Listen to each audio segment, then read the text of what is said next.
Olá, bem-vindos a mais uma edição do UFSC Entrevista. A nossa convidada de hoje foi aclamada pela imprensa como a primeira diretora do moderno cinema brasileiro, a primeira mulher a realizar uma longa-metragem no Brasil desde a década de 50. E veio a Florianópolis participar do 15º Encontro Estadual de História da Associação Nacional de História, a ANPU, Santa Catarina, e segundo colóquio internacional Gênero, Feminismos e Ditaduras no Cone Sul. Teresa Trautmann, prazer tê-la conosco. O prazer é todo meu. Estou muito contente de participar desse encontro. Certo. Teresa, você foi a primeira diretora de cinema a filmar com um ponto de vista estritamente feminino, na questão da liberação do corpo da mulher. Você se considera ou se considerava uma feminista? Olha, na época que eu fiz isso, em 1972, eu não havia esse ponto de vista. Né?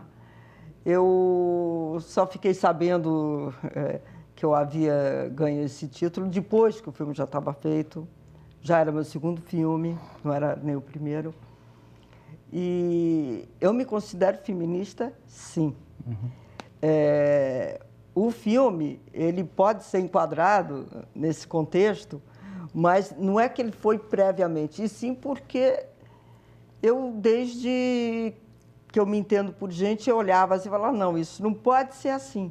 E eu tinha fortes exemplos dentro de casa, das duas posições da mulher. Né? A minha avó, por exemplo, já dava aula ainda em 1920, ela já dava aula. São várias gerações de mulheres que sempre trabalharam. E a minha madrinha era presidente de uma empresa, trabalhava. Então, eu não via essa questão assim desse jeito, né, dessa forma que havia. Porque quando eu não via, porque eu não percebia essa discriminação tão forte. Eu fui me dar conta com a interdição do filme. Aí é que eu me dei conta dessa questão. Aí é que eu olhei e falei, não é possível, né? Há uma lei para os homens e uma outra lei para as mulheres.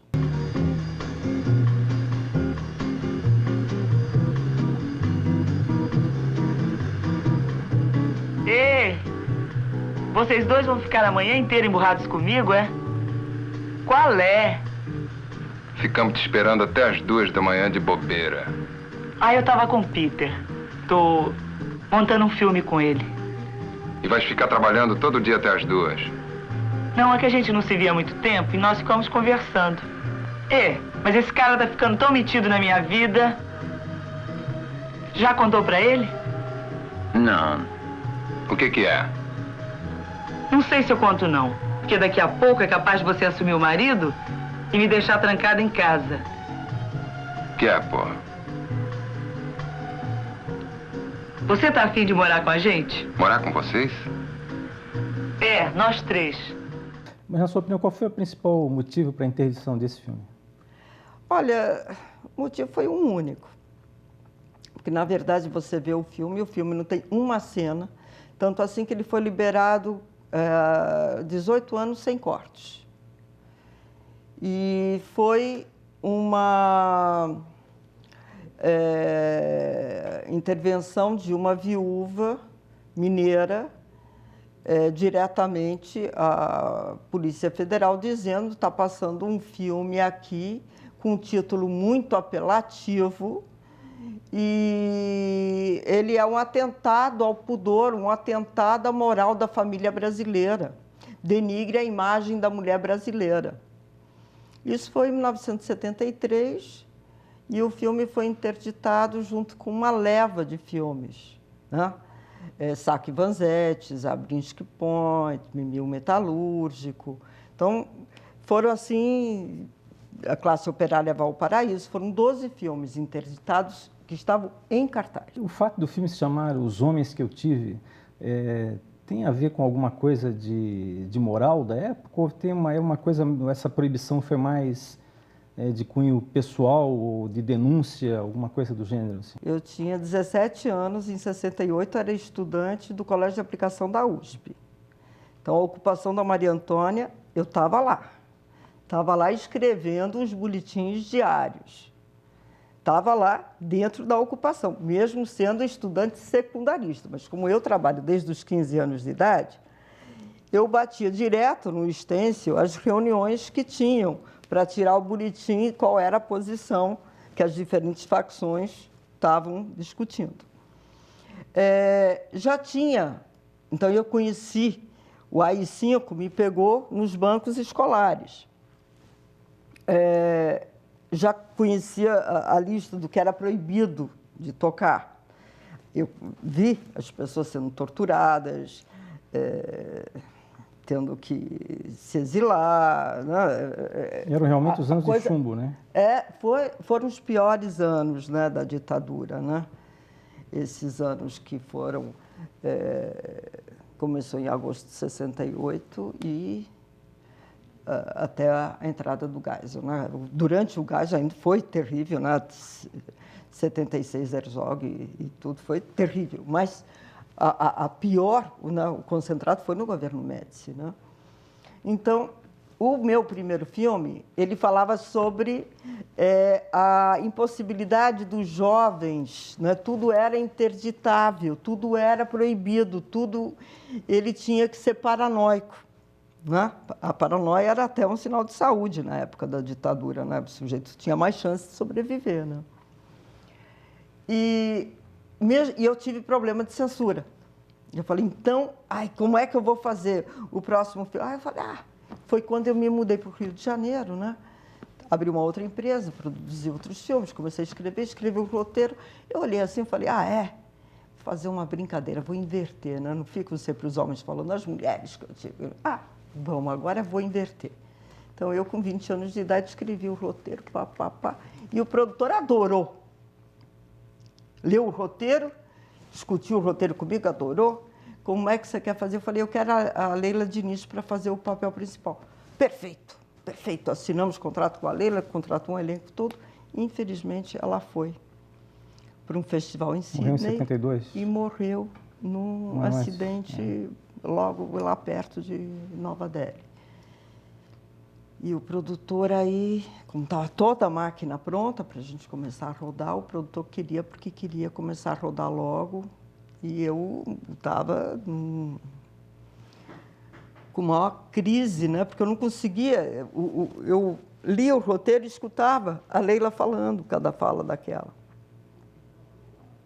Fiz teste com várias atrizes e acabei escolhendo a Darlene Glória, que, na verdade, além de mais velha, né, ela, acho que tem uns 10 anos a mais que eu, ela era mais velha que a Leila já tinha uns 5 anos mais que eu, mais velha que a Leila e mais velha que a personagem.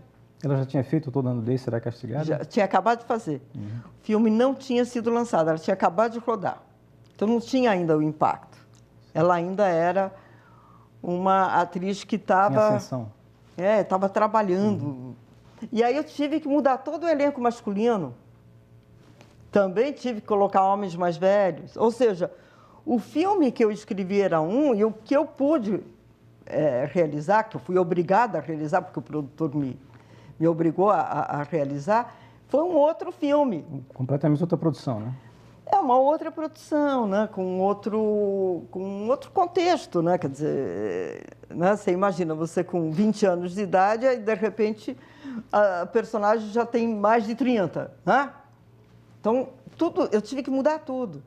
Você vê, eu rodei o filme, a Leila faleceu em junho de 72. Eu rodei o filme em outubro de 72 e em julho de 73 o filme foi lançado. A primeira sessão do filme foi à meia-noite, sem nenhum convite, no Cine Roxy, meia-noite de sábado. O Cine Roxy era um dos maiores cinemas do Rio de Janeiro. Tinha plateia e 2 balcões. Cabiam 1.800 pessoas. Eu esqueci de levar documento. Cheguei na porta do cinema, o porteiro não queria me deixar entrar, porque eu não tinha 18 anos. Não, sai pra lá, você não tem 18 anos. E eu, mas fui eu que fiz esse filme. Ah, sei. Ah, que mais que você fez? E os meus amigos entrando. E eu do lado de fora, desesperada. Moço, quando eu consegui entrar, depois que todo mundo havia entrado, me coube a torrinha, né? A última torrinha, né? Lá no meio, né? Eu não tinha lugar, né? Já estava tudo escuro, o filme tinha começado, eu acabei assistindo lá. E eu vi ali, foi a primeira exibição, foi o primeiro contato com o público. Eu vi ali as pessoas saindo, eu vi o impacto, eu senti o impacto do filme para as pessoas. Quer dizer, para mim, era uma sucessão de, sabe, de frustrações que eu fui tendo que adaptar tudo para tornar possível, né?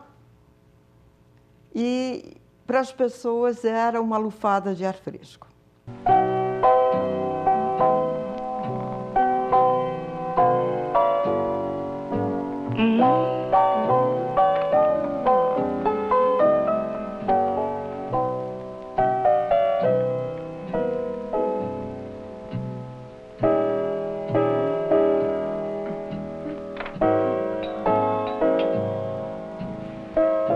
Deixa que eu atendo. Ok.